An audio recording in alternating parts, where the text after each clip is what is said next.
All right. Bye. Hi, everybody, and welcome to Monday Musings, presented by Game King. As usual, I am Josh the Mad Titan. We have Game King's store manager here, Nicholas, and the homeless guy we picked up outside, Jerry. You and your Jerry. Jerry! Alright, so let me actually turn this crap on, because I probably should have done this first, but I'm super good at this. Alright, we're going to start off with upcoming events. So this is October, Right. and... Not to cut you off, but I'll be right back. You'll be right back? Yes, You're the one I do need to talk to. Go take care of store stuff. Awesome. Alright, well, so October is October Extravaganza. Do we have another name for it, or is that it? What? October Stravit? No, it's... Octoberganza? No, there's no fancy name for it. We're just... Alright, it's so... our 5th year anniversary, so we're trying to do a bunch of cool events. Alright, 5th year anniversary. So we're doing a bunch of cool events. Every day in the store there is, on top of our normal schedule, which will be in the description below in the YouTube video, which we will still be holding, we have a unique event for every single day. You're looking forward to this month, right? Well, yeah, especially the tournament. Especially the tournament. That'll be at the end of the month. I'm looking forward to making you bow out first turn. That's my goal. I'm looking forward to kicking your butt. All right, so I'm going to go over the upcoming events, the unique ones for this week. And I believe Thursday is your game. I'll let you talk about that when we get there. So Monday, every Monday this month, we're doing the D&D Adventures League, which is kind of like a jump-in kind of game. Anybody is welcome to come in. And we are revisiting Ravenloft, one of the classic D&D adventure archetypes. Tuesday, we have an L5R demo. Wednesday, we are doing a Clix Thor tournament at 300 points. Are you going to be playing in that? You're not playing that? I thought you were big into Clix. Nope. Nope. It's another game Paul randomly quit. So Thursday, this is the one of this week I'm kind of excited about. We have the L5R Release party. That's going to be... Yep, so that'll be... I added the word party onto that because I think fair enough. everything we do is a party. That's going to be at midnight. So technically actually Thursday, but... Well, I wrote it on Thursday. Oh, it's actually Wednesday night at midnight because it was on Thursday on the schedule, but... I mean, the way the... it's Thursday morning. Yes. All right, I did not know that. So what's Thursday night's unique event, do you know? Or does that count as Thursday's unique event? Well, Thursday night's Star Wars Destiny League. All right, cool. But we're going to stay open late Wednesday, so if anybody wants to pick up their core sets, we will have them, and we're going to try and maybe do a little tournament or something if everybody's want to stay up all night. Very cool. Thursday, you also have something going on? Yeah, we're starting a new adventure. It's called Time Warp. What game are we talking about? Dungeons & Dragons 5th edition. So you are DMing a game on Thursdays? Right. All right, cool. And you're starting a new campaign? Yep. It's called Time Warp, and you can go back in time and you got to try and straighten this wheel so everything gets back to normal. There you go. So it's... That's at 4:30 to 7. 4:30 to 7. And what do you need to come play? Just bring your dice. Just bring your dice and a good attitude? Yeah. All right, awesome. Friday, we are doing Friday Night Commander on top of the normal Friday Night Magic stuff. That's been a big hit lately. A lot of people are really getting into that, like, because Commander's already like, I would say like casual competitive. Does that sound right? Yeah. It's like whatever you bring into it. Yeah. Some people are hyper competitive and make super broken decks, and some people make fun decks. Yeah. So, for League, we have an extra ban list that we instituted to make it a little less broken. Kind of keep some of the more unfun stuff out. Was something about combos I remember hearing, or is that something else? Yeah, we basically cut out all the really oppressive 2-card combos that are still in the format. Just to make it a little more fun. Naturally, if everybody at the table agrees to play No Holds Barred, you're more than welcome, but... Just for friendly's sake, you got rid of some of the douchier moves. All right, so Saturday is actually going to be the L5R Release Tournament. Yes, that's going to be the real release event. We're going to have a kit with prizes and... Very cool. It's going to be one core. And what time is that on Saturday? 1. 1 p.m.? I might have to. Actually, I will be here. I might be not doing minis. And how many boxes are you guys expecting of the opening set? We were like 50. 50, cool. So I'm going to need at least 1 or 2 of those. Yep. Basically, 3 gets you everything you could possibly use. Yeah, more than a playset of everything in the game. And then Sunday is the Cardfight Vanguard Dragon King's Awakening Sneak Peek. That's a mouthful. That is a mouthful. Yep, so that's a game called Cardfight Vanguard. Yep, it's a popular Japanese card game. We have a really good group for it. They'll be pre-releasing on the weekend here. Very cool, very cool. Also, and this is my shameless self-promotion, Tuesdays and Thursdays at 6 p.m. you can catch me on twitch.tv/JoshTheMadTitan, where I literally, you can watch paint dry. It's about as exciting as it sounds. The stream definitely went over pretty good this weekend. Yeah. I had a guest on this weekend who is a pseudo-famous writer. He's worked with, I didn't realize he worked with Stephen King's kid. Like, I didn't realize that's who Jonah Hill was. Joe Hill, yeah. Joe Hill, whatever. And Jonah Hill's somebody else. Yes. That's a fat actor. Yep. Well, sometimes. A sometimes portly actor, yes. Yeah. I think he's portly again. I could be wrong, but he's all over the place. But, yeah, we had a good time. It was like 4 hours long, and I blacked out around 9. I don't remember much of it after that. Yeah, surprisingly enough, Jason knows a lot of famous people. Yeah, that was kind of cool. He told me a story about, on air, he was telling us a story about how his kid farted in Stephen King's face. That's a good one. Yeah, it was like, that was definitely the highlight of the storytelling there. So, anything else you guys want to address for upcoming events? I know he was talking about we're going to be having a Warhammer 40K tournament at the end of the month. Yeah. That's going to be the 29th? Yeah, and then 28th is game day? Or is that... Nope. 28th is our Halloween party. Oh, the 21st is game day. 21st is game day. That's going to be all day long. When does the Halloween party start? Sometime in the afternoon, evening. Evening, so... Yeah, but because we're having Age of Sigmar tournament that day. Nice. I have the other tournament, but I'm going to try to show up for that. There's going to be a Warlord tournament. Nice. Which is an older card game. It doesn't come out anymore, but there's a lot of fans of it around here. It seems like you guys do that a lot on Halloween, Warlord. That was the last time I saw something. Our friend Brad. Yeah.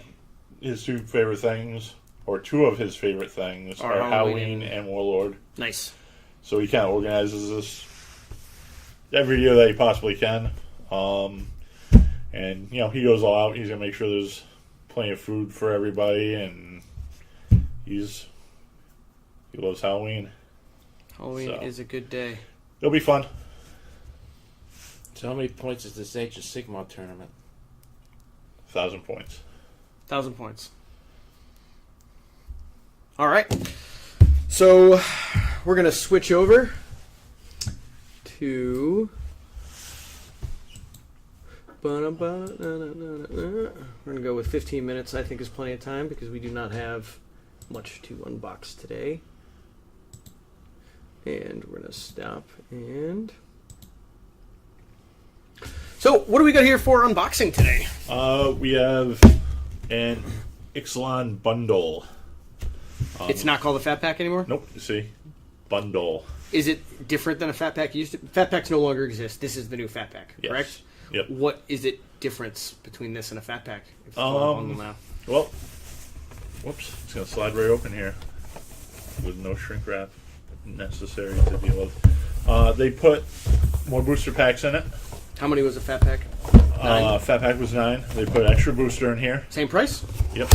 No, it's sorry, it went up a little bit. It's $42.99. What was it before? 40? 40. So $2.99 for another booster pack. $41.99. So this is an unusable box. It looks like you cannot put cards in this, which is. It's really just a spacer.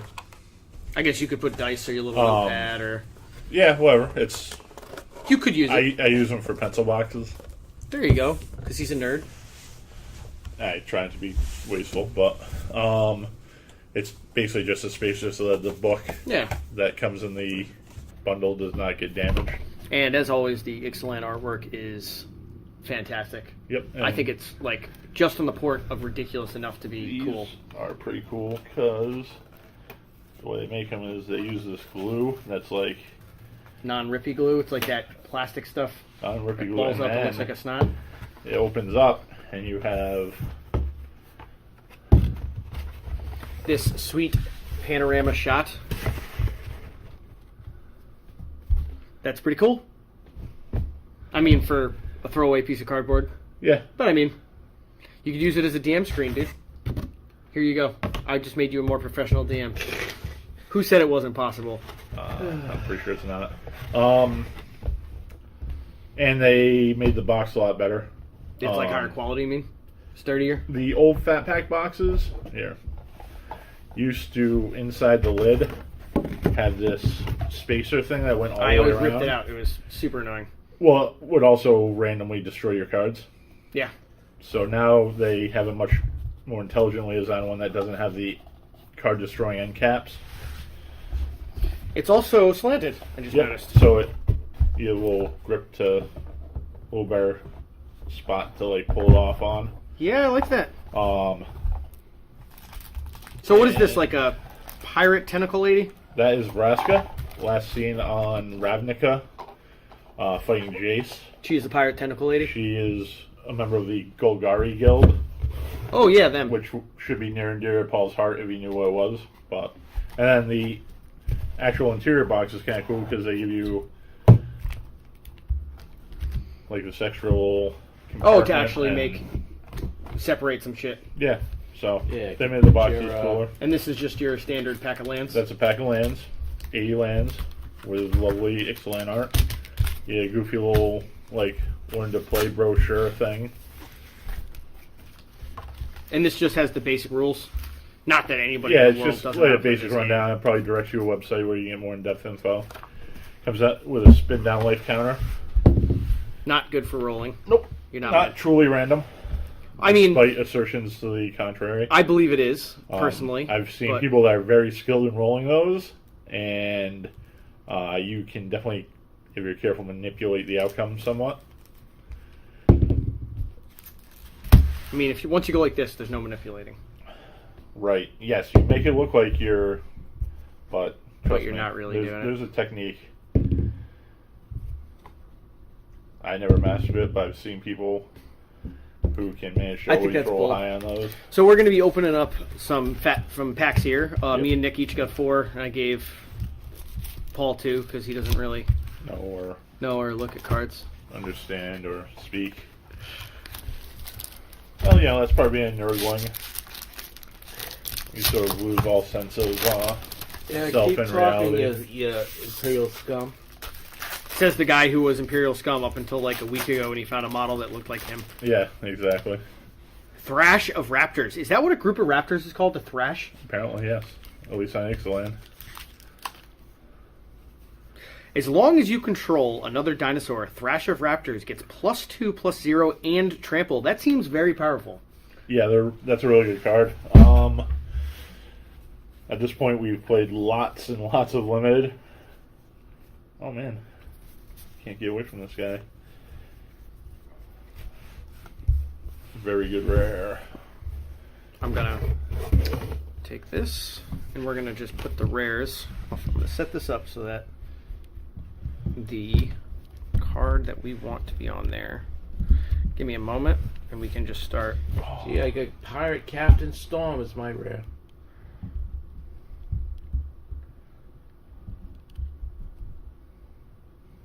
Man, my spatial relation's super off right now. I'm getting there. Maybe not.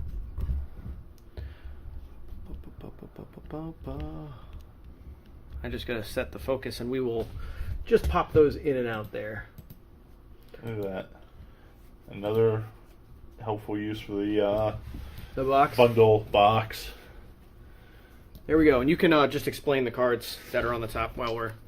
So, it's Hostage Shaker. It's a blue-black pirate. Pirate's one of the 4 tribes that are focused on in Ixalan. And basically this guy lets you steal your opponent's stuff. Good card. Pretty cool. Very. You've been running into it a lot. I've seen it a couple times. I passed one draft last night. When you get your rare or shiny, just put them right which there. We'll go through them in the apparently pile. was...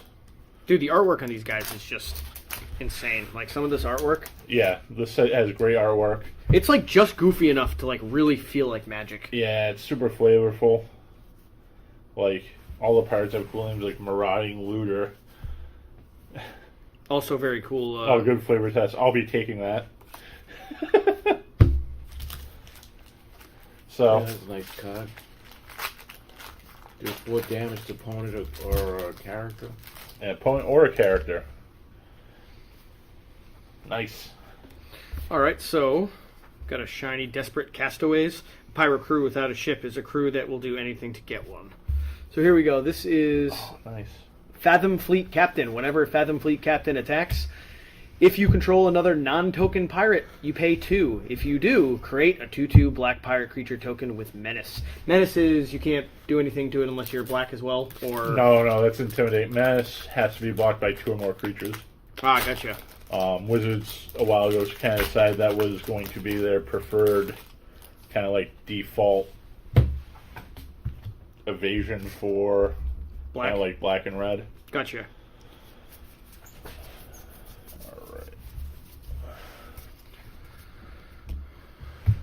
Alright. You explain this guy to them. Alright, that card's super cool. It starts off as an enchantment. This one is, if you upkeep, look at the top card of your library, you may put it into your graveyard. Then, if you have 7 or more cards in your graveyard, you transform it. So... Does it have a back? Yep, it's a flip card, and it turns into a land. Nice. So it's really good. Taps for blue. You can pay a blue and 2. Go to the top 4 cards of your library, and you can reveal a non-land card from it, put it in your hand, and the rest on the bottom of your deck in any order. So that's going to be super cool for like blue like control decks and stuff like that. They're going to be able to kind of dig through their deck and find exactly what they need to make you not play Magic. All right. Yeah, I just want to show you the artwork on this one. This is the best one I pulled out so far. Look at that. Like that little blue gremlin dude throwing a statue's head, which he's covering the eyes, into a cannon. Like, that's very cool. Let's see what that says. Grease up a fire cannon good and proper with dinosaur liver oil, and it'll shoot just about anything. That's a very good one. Makeshift munitions. This is almost a perfect card. It has a relevant quote, a funny name, and a very interesting picture. It'll also make a great... and it even goes along. Like, yeah, this is like almost a perfect card. It might not be the most powerful by any means. It is a very unique thing it does. You get to sacrifice any artifact to deal damage, and it's got a relevant name, picture, and quote. That is hits all the benchmarks for a really good Magic card. Yep. Right there. And I bet it's great in burn decks. That goes into... This is the pile. All right. Why don't you show off your little buddy here? Oh, that's Admiral Beckett Brass again. We saw her last week. Yep. She's a Pirate Lord. She does everything a Pirate Lord should do. She makes all your pirates stronger. She takes your stuff. She's really good. And apparently looks like Julia Childs. Yeah, I see that a little bit. So this looks like a pretty standard card. Yep, this is Dragon Skull Summit. In the set, they reprinted a cycle of lands called Buddy Lands. Hey, buddy. Because they need a buddy to come in untapped. So Dragon Skull Summit requires you to have a Swamper Mountain on the field when it comes in order for it to come in untapped. And it taps for black or red. Very cool. And the 2 best colors in Magic, if you're unaware. Yeah, that cycle's been reprinted a bunch, but they're really good cards. They're always very heavily used in the standard when they get reprinted. Not one of the rares from the pack, but just some really cool artwork. That guy's actually pretty good. There's a mechanic in Ixalan called Explore, and he says every time you explore, he hits a +1/+1 counter and you gain 3 life. Super annoying.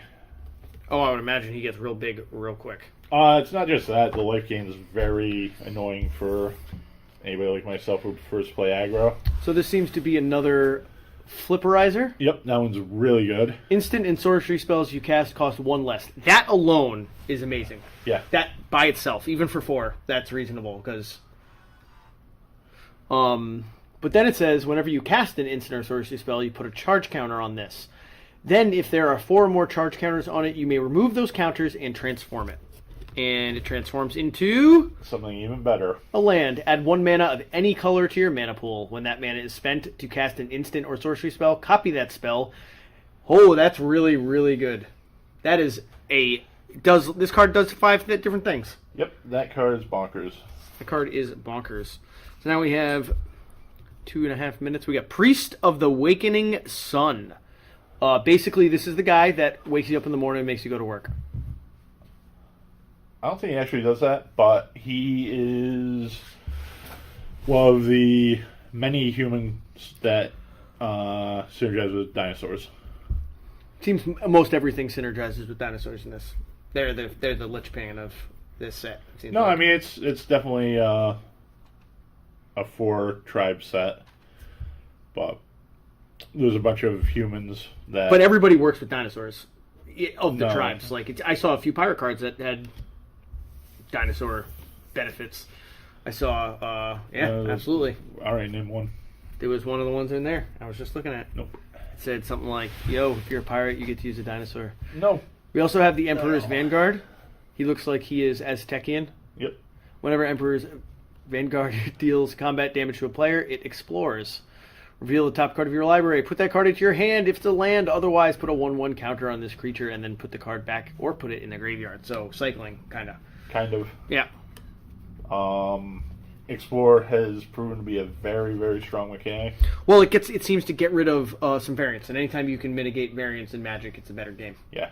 In my opinion. Yep. You either get land right into your hand, or you get the chance to ditch a bad draw, or be sure that you're going to draw something useful. Dun, dun, dun, dun. That guy's a merfolk. Very cool, shiny. He's actually really good. He's essentially a 1-drop 1/1. Or is he a 2-drop? I don't remember. 1-drop 1/1, which is fine. But he's a green merfolk, which kind of throws off from... The merfolk in this set are blue and green. Well, I mean, the legacy deck is blue, correct? The traditional merfolk legacy deck is mono blue. But he's cool because if you control another merfolk or an island, he becomes a 2/2 for 1. Do you think he'll be seeing legacy play or just 2 outside of the box? He probably won't see legacy play. But I feel maybe like if he was blue, he might. Probably not. Really? But he's certainly got a lot of potential for standard. The pirates are very what's the word? Forward thinkers when it comes to like sexism. A lot of the women are in charge, which you'd think in like a barbaric society that would be less likely to be the case.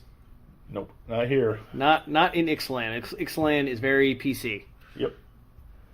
So this is a legendary human pirate. Whenever Captain Laniakea Storm attacks, create a colorless treasure artifact token with sacrifice this artifact and add 1 of any color mana to your pool. Whenever you sacrifice a treasure, Captain Laniakea Storm gets +1/+0 until end of turn. Yep, that's one of the other big mechanics in Ixalan is treasure tokens. There's a lot of stuff that produces them, and they're essentially mana ramp.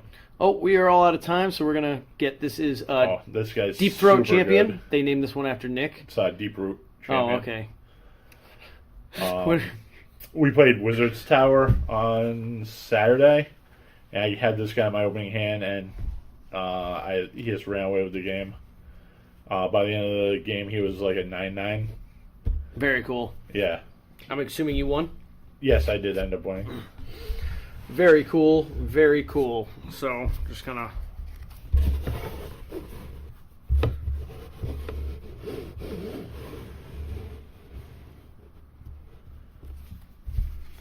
Just put some cards here so you guys can kind of look at those. Those are the stars for right now.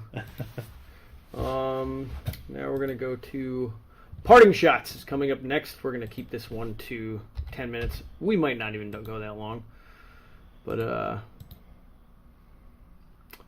There we go. I don't think we've had any viewers this show, so but you know Nice. we get this up online, and that's the point. Yeah. So anything cool and or berating Paul we want to talk about, or I don't know. you don't know? I don't know. I'm really looking forward to L5R. I'd like to mock and berate Paul, but really, like, You can only say the same two things over and over and over and over again, regardless of whether or not he changes them. That's my opinion. So you got anything to add to this, Paul? You got anything to add to this conversation at all during the show? Hooray! I'm not getting goofed on this turn. You are going to get replaced. I do think that a piece of cardboard is going to contribute as much as you do. Yeah, But- I did all right today. but may only for a turn. Huh? He has said, I'm not getting picked on this turn. Well, I guess so much for that. I said time. Nope. We have video evidence. You said turn. I can't. I'm not going to comment. I don't know what he actually said. Nobody- So the L5R is going to be fun. Yeah, L5R is going to be a blast. We're super excited. I think we have a huge play group. When do you guys get your boxes? Do you know? Well, we're going to be selling them at midnight Thursday. Well, I know things like... I'm asking you when they actually come in. Like, when does that happen? I'm just curious. As Has it already happened? planned, per plans, Wednesday? Wednesday afternoon. That's when they're actually... So people can't just open them up too early. No, distributors do not like doing anything that is going to let people break street date on product. Yep. I know there's some things you guys I assume get a lot of a that few days factors early, into agreements with the companies that make them. Yeah. But you also have those same agreements. If you get it and break street dates, you are held accountable. Oh, yeah. Correct? Yeah. Oh yeah, unless you're Target or Walmart or some huge corporation that does whatever they want, you get hosed if you break street dates. Yep. I still think it's wrong for places like Magic to sell to Walmart. I Personally. agree. Because, I mean, if you don't... The whole point of these kind of games is they're social games that you can't play by yourself. You can play them by yourself at your house. You can have one or two friends and play at your house, and that's fine. But most Magic players go to stores to play, where they sit down and meet 30 people playing tournaments. It's super fun. But then, to save $1, we'll go to Walmart instead of buying it from the store that literally has to have thousands of square feet just for you to come play. And they're like, well, I'm saving $1. It's like, well, yeah, when this store closed down because you want to save $1 every time, a fucking $1, were you going to go play at Walmart? Is that the thing? Walmart doesn't... They should not support stores that do not support the community. I can't disagree with that at all. But, a lot of game companies have moved to models where they're trying their best to prop up local game stores. Well, their local game stores are directly responsible for half their profit. Wizards is owned by Hasbro, which is a huge corporation. Yep. So there's only so far that they're going to go. Yeah. Unfortunately, that leads to stuff like Walmart and Target. They pretty much have to because Hasbro's a toy company. Putting out stuff, sometimes almost a week ahead of release So date. if I want to get some L5R, I got to go to Walmart and... No, I don't think Walmart will be carrying that. Asmodee, the company that kind of like Fantasy Flight merged with, they're very conscious of helping and supporting local stores. Gotcha. And there's a few others. Yellow, like we signed up for a new 40K board game that they're producing. Shadowspire? No. Oh. That they're producing in... But you did sign up for that one too, right? Shadowspire is Age of Sigmar.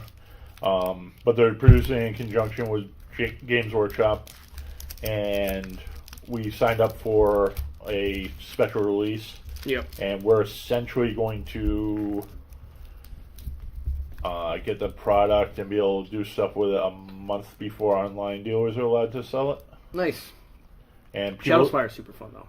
people that don't get into the elite release will still, and our small, like actual game stores, will still get 2 weeks before the online retailers can sell it. That's very cool. Yeah, it's super cool because worse than Walmart and Target are the online stores. Like, they savagely cut our throats. Yeah. Because they have zero overhead. Yeah. Oh, remind me to get a box. I gotta get a box to mail something out today. Yes, okay. Remind me to do that. I just remembered. All right.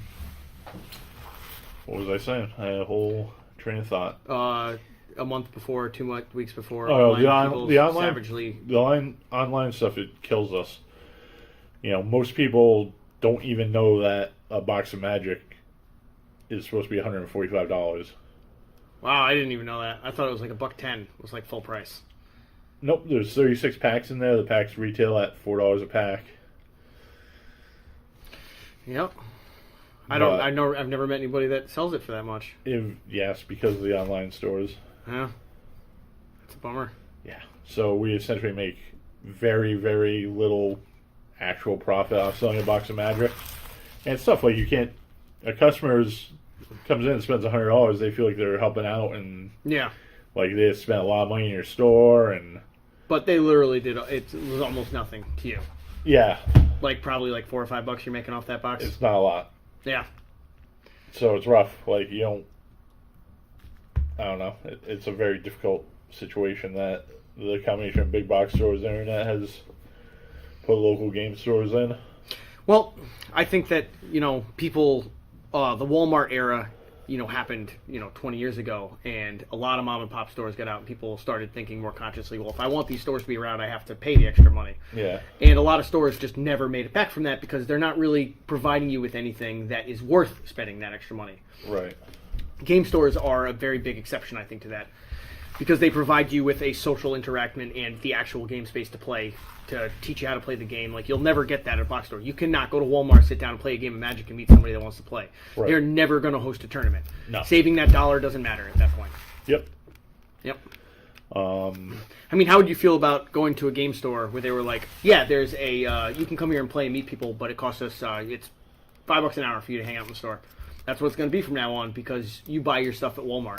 Like, you don't realize that you're getting that for free. Like, space. Like, this rent's expensive. We have to pay extra money in rent and utilities every month to provide all this space that we can't use. Probably half of what you guys spend on the store. Like, this store literally could be a third the size if you didn't have a game space. Yeah. And it was just a store. Yep.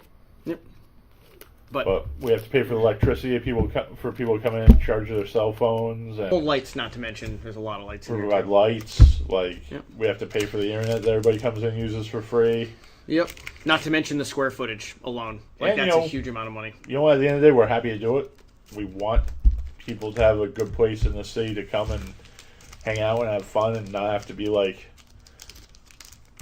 out doing God knows what. Out in the street shooting up weeds. Gotcha. Yeah. So, but it's definitely it's not an easy business. Yep. Like, a lot of people will come in and say, "Oh man, this seems like the best thing ever. You guys just sit around and play games all day." When's the last time you got to play a game?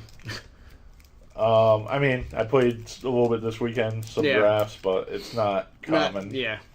I've tried to get these guys to play games many times and just no time whatsoever. And then you get people who have nothing but spare time and refuse to play games.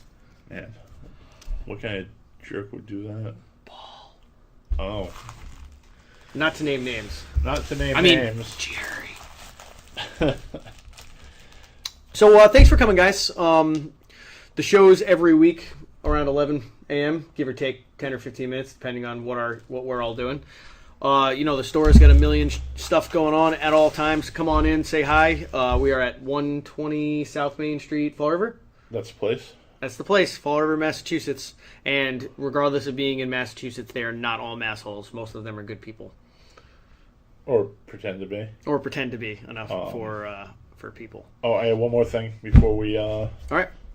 Also, if you're into anything nerdy or fun or good, check out Free Your Geek podcast. They're a great bunch of guys. They do a really good show. They post videos of the podcast on their Facebook every week on Thursdays. And they have their website where you can get the actual podcast. Which is freeyourgeek.podbean.com. Yep. Podbeam or Bean? Bean. There we Sorry, go. my handwriting we both see. great. I write like a 5-year-old, and he writes like a 6-year-old. So we're pretty close. But they do a really good show every week. Write like a doctor. Yeah, very very cool. Every week they have a different geek-related theme that they talk about, and check it out. They're good guys. So, thanks for coming. We'll see you guys next time. Peace out. All right, have a good one.